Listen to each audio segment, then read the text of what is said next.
them to repent and change their ways, because I'm coming. Is working.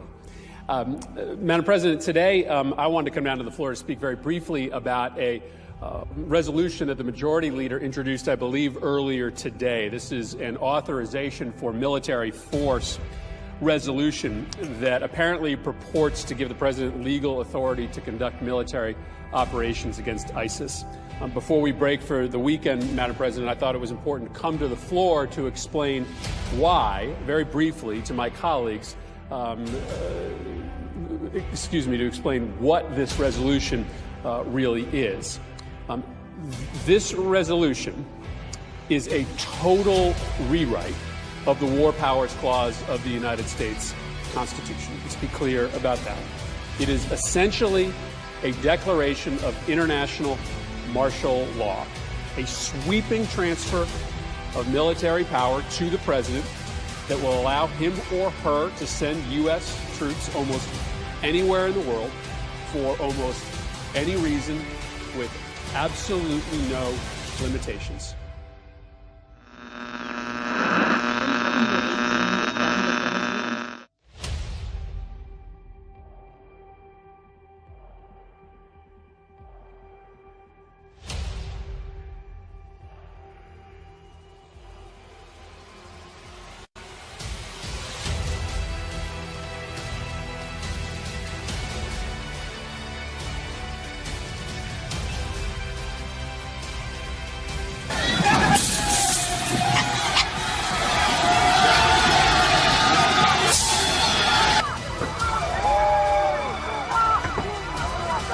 They got violent, smashing windows of stores.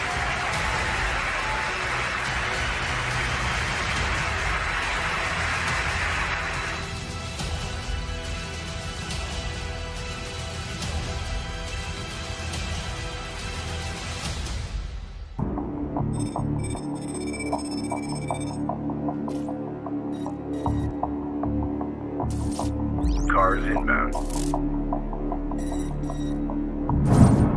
Continue tracking.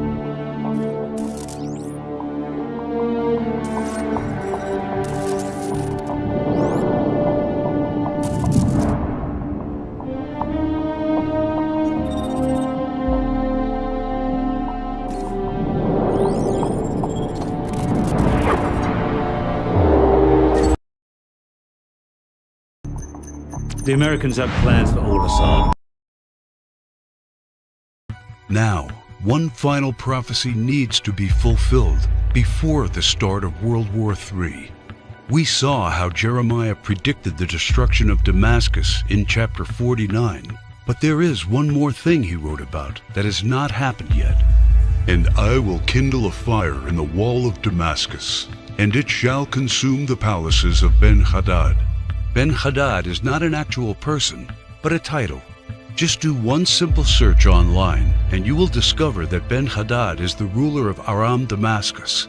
While it is clear that Bashar al-Assad is the current ruler of Damascus, Aram is a region in Syria now known as Aleppo. The city of Aleppo was just recently recaptured by the regime of Syrian President Bashar al-Assad with the help of Iran and Russia.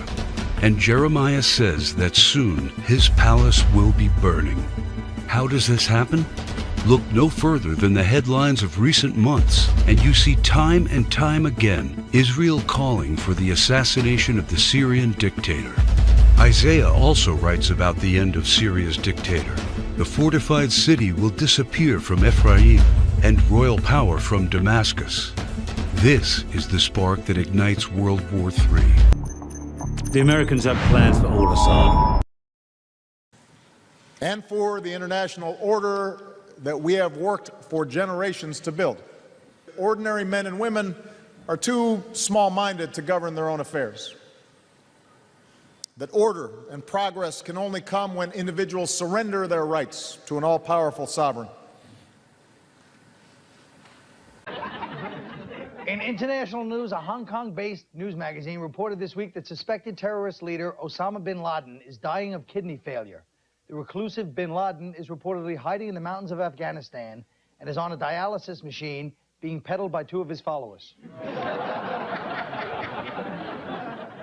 in Pakistan this week, a judge sentenced a convicted murderer to be strangled, cut into 100 pieces, and then thrown into a vat of acid.